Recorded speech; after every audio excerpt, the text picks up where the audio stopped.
वह गांव शहर से करीब 40 किलोमीटर दूर था। आसपास के 5 गांवों का बाजार यहीं लगता था, इसीलिए थोड़ी बहुत चहल पहल रहती। पर असली गांव बस के अड्डे से 1.5 किलोमीटर अंदर था। कच्ची सड़क, खेत और बिखरे हुए मकान। मार्च का महीना था, गर्मी बढ़ने लगी थी। संजू उस दिन पहली बार उस गांव में आया। 20-21 साल का, चेहरे पर बेपरवाही, आंखों में एक अजीब सी चमक। उसने कहा था कि वह घूमने निकला है, पर असल में वह शहर से भागा आया था। छोटी मोटी चोरियां, उधारी के चक्कर, कुछ झगड़े, बस यही उसकी पहचान थी। उसने गांव में पूछा, कोई कमरा मिलेगा रहने के लिए? लोगों ने बताया, आगे खाली पड़ा है एक मकान, पहले स्कूल था, फिर बंद हो गया। मालिक शहर में रहता है, किराए पर दे सकता है। संजू वहां गया। मकान पुराना था पर बड़ा था। 3 कमरे, एक बरामदा और पीछे खुला आंगन। दीवारों पर से प्लास्टर उखड़ रहा था, दरवाजों में कीड़े लग गए थे। पर संजू को बस यह चाहिए था, एक छत जहां कोई पूछताछ न करे। मालिक से सौदा तय हुआ, 800 रुपए महीना। संजू ने 2 महीने का अग्रिम दे दिया। वह वहां रहने लगा। उसके आने के दूसरे दिन उसने उसे देखा। मकान से करीब 200 मीटर दूर एक झोपड़ी थी। असल में झोपड़ी नहीं, टूटा फूटा मकान था। फूस की छत, मिट्टी के लिपे हुए बांस के खंभे, चारों तरफ टूटी बाड़। दरवाजे पर पुरानी चादर टंगी थी।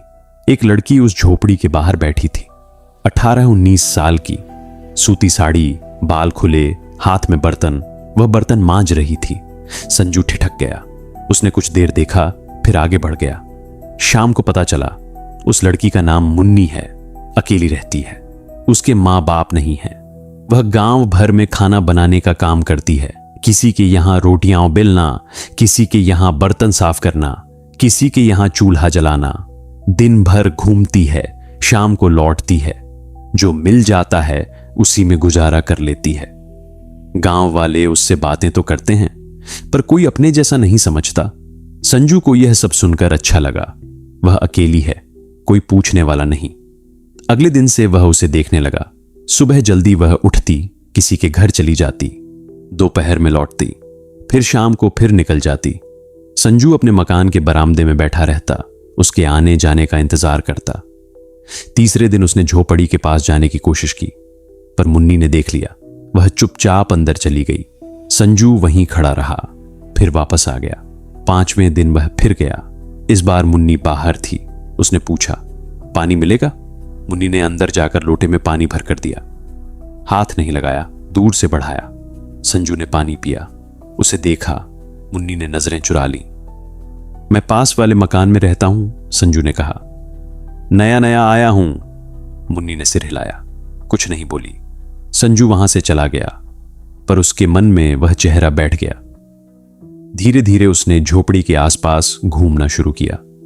सुबह सुबह जब मुन्नी निकलती, वह कहीं ना कहीं खड़ा रहता, देखता कि वह किधर जाती है, कितनी देर में लौटती है। शाम को फिर।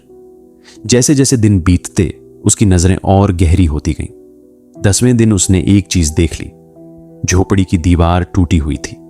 पीछे की तरफ जहां बाड़ खत्म होती थी, वहां से झोपड़ी के अंदर झांका जा सकता था। एक छोटा सा छेद था दीवार में, ठीक उस जगह के पास जहां मुन्नी नहाती थी। संजू का दिल तेजी से धड़का। वह अगले दिन सुबह फिर वहां गया। मुन्नी अंदर थी। उसने पानी की आवाज सुनी, दीवार के पास गया, झांका। अंदर अंधेरा था, पर धुंधली रोशनी में उसने साड़ी देखी, गीले बाल, एक परछाई। वह देर तक देखता रहा। अब रोज का सिलसिला बन गया। हर सुबह जब मुन्नी नहाने जाती, संजू दीवार के पीछे खड़ा होता, टूटी दीवार से झांकता, देखता, सांस रोककर। हाथ कांपते, पर रुकता नहीं। कभी कभी मुन्नी को आहट हो जाती। वह चुप हो जाती, जल्दी जल्दी कपड़े पहनती, बाहर आकर देखती, कोई नहीं होता। संजू पहले ही सरक जाता। 3 हफ्ते ऐसे ही गुजरे। एक दिन मुन्नी ने उसे देख लिया।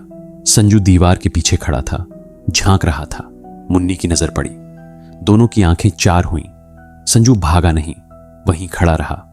मुन्नी डर गई। वह जल्दी से अंदर घुस गई, दरवाजा बंद कर लिया। देर तक नहीं निकली। संजू वापस चला गया, पर उसे मालूम था अब मुन्नी को पता चल गया है। उसके बाद मुन्नी सहमी रहने लगी। सुबह नहाते वक्त डर डर कर देखती दीवार की तरफ, कई बार तो बिना नहाए ही काम पर चली जाती। पर संजू अब और होशियार हो गया था। वह अलग अलग वक्त पर आता, कभी दोपहर में जब मुन्नी आराम कर रही होती, कभी शाम को जब वह लौटती। वह जान गया था इस झोपड़ी में कोई और नहीं है, मुन्नी बिल्कुल अकेली है।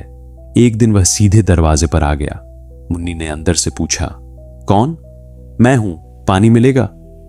मुन्नी ने दरवाजा नहीं खोला। बोली, अभी नहीं है। संजू हंसा, दीवार से तो देख लेता हूं, पानी है।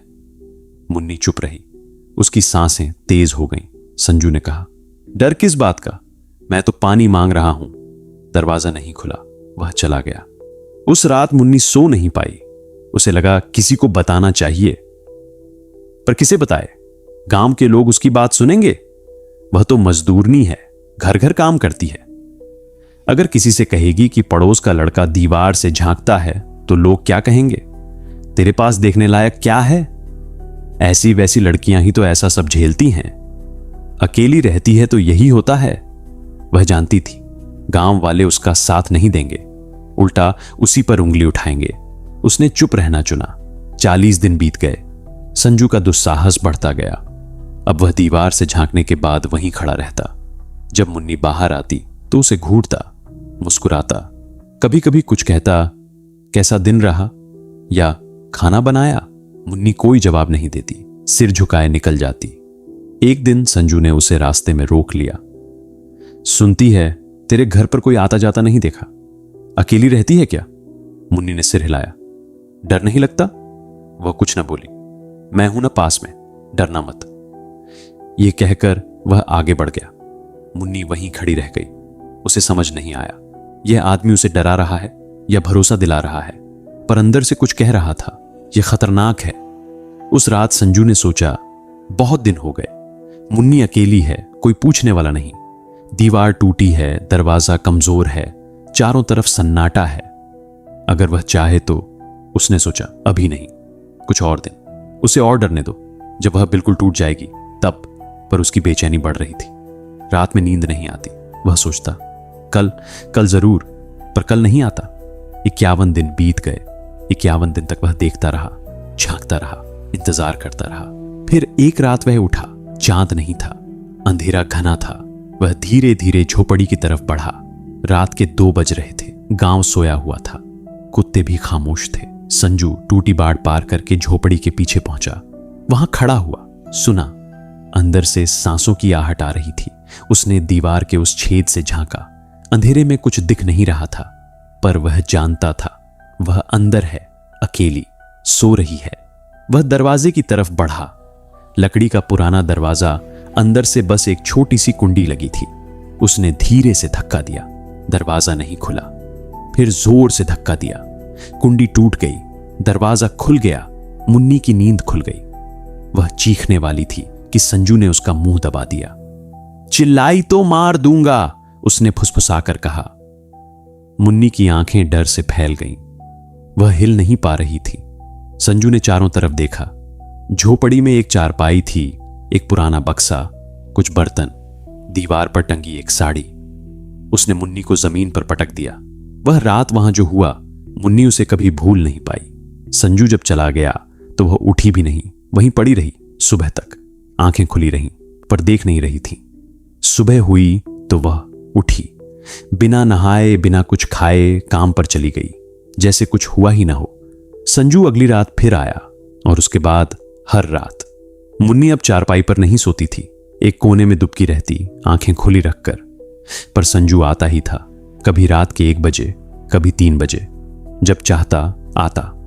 मुन्नी ने विरोध करना छोड़ दिया था। वह समझ गई थी कोई नहीं सुनेगा, कोई बचाने नहीं आएगा। वह बिल्कुल अकेली है। एक दिन उसने कहा, तुम्हें क्या चाहिए मुझसे? संजू हंसा। तू मिल गई बस, और क्या चाहिए? मैं किसी को बता दूंगी। बता दे, कौन सुनेगा तेरी? भिखारिन की, मजदूरनी की, जो घर घर काम करती है, उसकी? मुन्नी चुप हो गई। वह जानती थी वह सच कह रहा है। गांव वालों को कुछ पता नहीं चला। हां, किसी ने सोचा मुन्नी पहले से ज्यादा चुप रहने लगी है, पर किसी ने पूछा नहीं। वही आती, काम करती, चली जाती। बस 15 दिन बीत गए, 20, 30। संजू अब रोज आता। कभी कभी दिन में भी आ जाता, जब मुन्नी झोपड़ी में अकेली होती। वह अब नहीं डरता था। एक दिन उसने बक्सा खोला। उसमें मुन्नी की कुछ चीजें थीं। एक जोड़ी बाली, पीतल की चूड़ियां, 50 रुपए का नोट। ये सब क्या है? मेरा है, मुन्नी ने धीरे से कहा। तेरा? अब मेरा भी है। वह पैसे ले गया, बाली भी ले गया। मुन्नी ने कुछ नहीं कहा। उसकी आंखें सूखी थीं, रोने की भी ताकत नहीं बची थी। 40वीं रात संजू फिर आया, पर इस बार कुछ अलग था। वह शराब पीकर आया था। उसकी आंखें लाल थीं, चाल लड़खड़ा रही थी। मुन्नी ने दूर से ही भांप लिया। वह उठकर भागना चाही, पर संजू ने दरवाजा बंद कर दिया। कहां भागेगी? बता कहां? उसने उसे बालों से पकड़कर पटका। फिर जो किया पहले से ज्यादा बुरा था। सुबह जब वह उठी तो उसके शरीर में दर्द था, सिर में चोट थी, होंठ फटे हुए थे। वह उठी, बैठी, दीवार की तरफ देखा।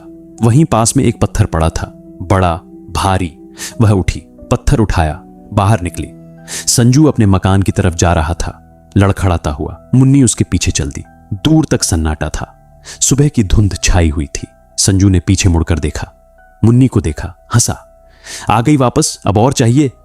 मुन्नी ने कोई जवाब नहीं दिया।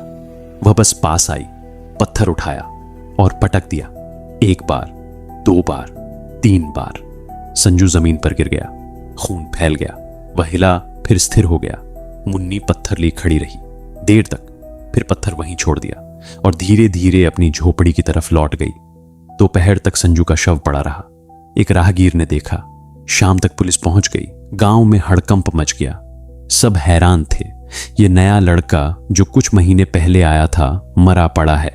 किसने मारा? क्यों मारा? पुलिस ने पूछताछ शुरू की। संजू के बारे में पता चला।